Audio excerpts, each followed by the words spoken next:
Okay, and now please welcome the next presenter or speaker in the next company. Name is Spanish Mountain Gold. Thank you. Everybody can hear me? Pretty decent? The next contestant on The Price is Right here. So, welcome to my presentation on Spanish Mountain Gold. I'm Peter Ma. I'm the president, CEO, and a director of the company. I've been with the company 2.5 years and part of the new team as we transition from an explorer to a developer. I have over 35 years in the industry, leading exploration teams, project development teams, constructed a few mines, and then operated them. So that's what makes me tick, and I love it. I started even way further before that. I was talking to a gentleman here back, yes, how early did you start? And I was 15 when I started with exploration companies. I was there for a discovery, so that's what did it for me. So I love what I do. And I hope you love it too. So we're a gold developer with a very large multi-million ounce gold project. We're fast tracking to a build decision and a feasibility in 2027. At 3,300 gold, our NPV after tax Canadian is $2.3 billion. Not something you're not hearing regularly here today and through this conference. But what's really good about our project is how levered we are to gold. And for every $100 increment of gold, our NPV goes up $150 million Canadian. So it's amazing leverage to gold. Our market cap's 80 to 90 million, really cheap, undervalued. Our share price is 17 cents Canadian share. We have tremendous upside and near and long-term growth, and we're listed on the Frankfurt Exchange under symbol S3Y. Just encourage you to read our safe harbor statement when you get a moment. This is where we're located. Project has 4.2 million ounces M&I. We have a 12-kilometer strike length of package of rocks. It's 100% owned by the company. We're located south central BC. You might have heard of some projects around us, Artemis. Many of our shareholders coming in now, one big at Artemis, and are looking for the next Artemis. Cisco Development is also in the Caribou District, just north of us. They're in construction. So really mining-friendly jurisdiction. We have strong community support for the project, excellent infrastructure, paved roads to within 6 kilometers of the project. The rest is access via logging roads. We have power connection, workforce, supply chain, parts. These are all the hallmarks that you want to look for as a company starts transitioning into the build and adding value for shareholders that way. Our access is year-round, and that gives us also a benefit, and we can stretch shareholder dollars further with such good access. We forge strong relationships with the First Nation communities, all the surrounding communities and government, and we're growing our support for the project. Well, there are 4 main reasons why to invest in Spanish Mountain Gold. As mentioned, we're highly levered to gold, and that plan includes 3 million ounces produced. So that's your leverage of isn't this just a 1 million, 2 million, it's a 3 million ounce producer, which has got great scale. We're fast tracking to that build decision in 2027, and what that means to you as a shareholder is catching this gold cycle. Really important to catch this gold cycle, and there are very few projects of multi-million ounces that can really do that in the timing of this gold cycle. Tremendous upside. Our market cap, that 80-90 million, it's roughly $20 an ounce Canadian of gold in the ground for resource. It's so highly undervalued. You know, gold's heading towards 4,000. It's ridiculously cheap right now. And sustainability excellence. We've been trying to do all this and at the same time deliver on a more sustainable, better operation. So what that means, we have access to hydroelectric clean power, and electrification of our mining fleet and whatnot is included in the PA and the vision for the project. And we've also cracked the code, or got the secret sauce, if you will, on implementing dry stack tailings and water management, which is state of the art. There's really no better way to handle tailings and water. We closed a $7.2 million financing in August 27th, and we're fully cashed up to deliver on our plans. As you can see, 30% of the company is owned, leading the way by some key shareholders. Leading the way is Lembit Janes, followed by Eric Sprott and Ian Watson, our former chair. Liquidity is up. We've been working on that. We're averaging about 1.5 million shares a day, so that gives investors a lot of confidence in terms of being able to trade and get in and out of whatever their exit strategy is. So that's helped get our share price up. We have a couple of analysts following us, and the average target price for our stock is 45 cents Canadian. And as I mentioned, we're trading at 17 cents. So it's a nice entry point to consider. Whole new team, board, management as a part of that change out, as mentioned, in 2022. Decades of experience building mines and operating them, and project development. So we have what it takes to really get us and take us through to production. Spanish Mountain's poised for a breakout.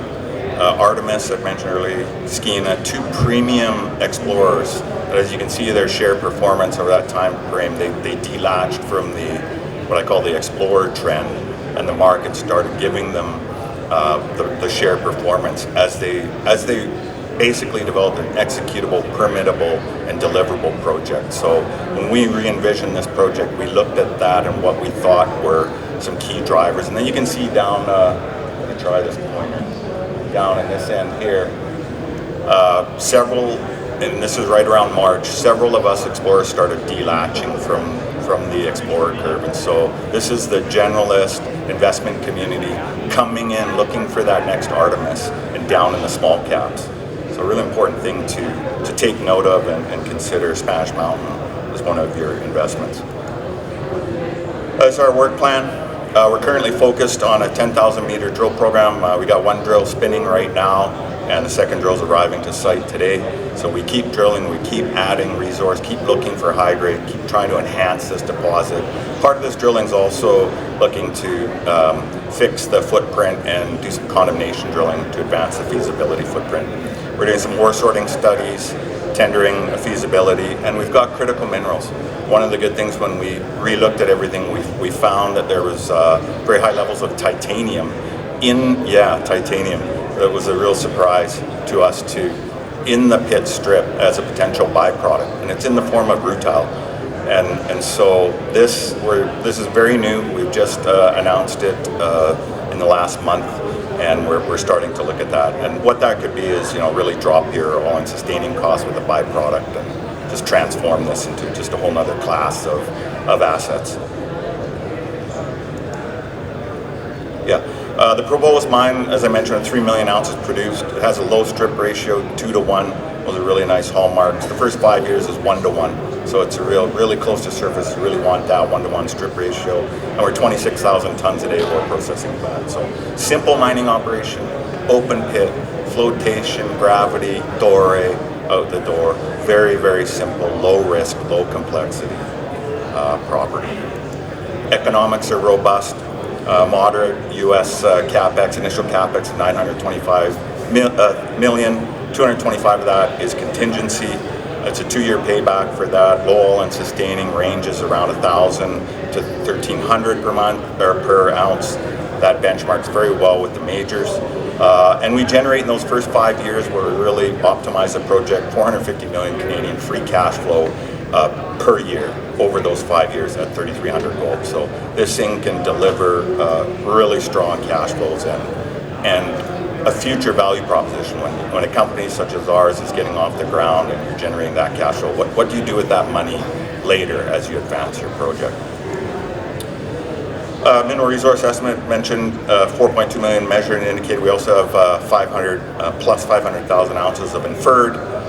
This is based on over 230,000 meters of drilling. So we have very high confidence, 98% of the ounces in the produced 3 million ounces I talked about has an M&I, measured indicated classification. So high confidence. This is why we believe we can continue on and move on to feasibility and a build decision. The Phoenix deposit, which is a new deposit, is not included in our economic study right now. And it represents significant upside. And here's the Phoenix deposit right here in magenta. It's basically, it was hiding underneath cover. When we rewoke this whole project up, we saw there was some data on it, put 14 holes in it earlier this year, and added 357,000 ounces with 14 holes at just over $5 an ounce Canadian addition inferred. So that is really low. It's really quick. We don't know how big it is. It's opened it up to 2 kilometers by 3 kilometer area, and it's both the Phoenix and main deposits are open in both directions. How am I doing for time? All right. We also have some really nice high-grade hits. This is just some select hits over time. They're all, the purple discs are all above 10 gram, and this is really important in investment as well as making sure in mining that you have that upside potential for high grade. And you see here, this box here, that's 719 grams per ton over 0.75 meters. That's 21 ounces a ton roughly. That in 45 years, there's been dozens of geologists and programs. That's the highest grade hit on record ever. When we cracked that code, and I'll show you a little picture here later, but it tells you there's much more potential for high grade. That was within the pit strip. It was a waste block in the previous interpretation. So these are the things I really like, finding and adding value and improving your efficiencies already in your mine plan that was considered waste. This is our drill program we're going on right now. It's roughly 10,000 meters. You can see some targets and objectives. I won't go into it a lot, but some cool things here. This A12 target's a new target. It's a high-grade near-surface target. Geophysics gold soil anomaly is just sitting there. We think it might be a high-grade starter pit. We're going to put some holes in there. In the K zone here and the main zone, we're going to follow up on some high-grade hits and just try and enhance this. And then this is where Phoenix is. It's on a north-south fault. The stratigraphic sequence and sediment goes northwest, but these north-south faults appear to control the mineralization. Where they intersect the stratigraphic controls, that's where the magic happens and the right setting for gold. So we're learning a lot about those high-grade controls and hitting high-grade really everywhere. This is a picture of the K zone.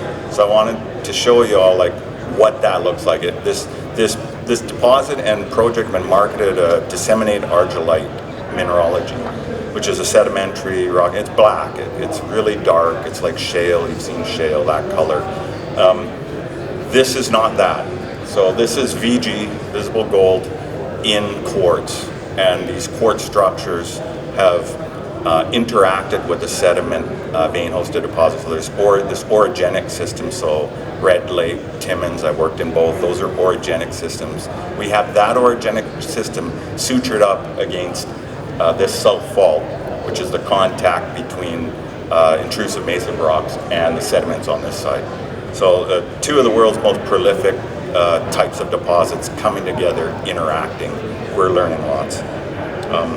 We're going to follow up on these drill holes. There's that drill hole here. It wasn't just a one-hit wonder. It was 139 meters over 4.18. That's 6 times the average head grade in those first 5 years that I mentioned. Generate 450 million free cash flow. This is a monster hit.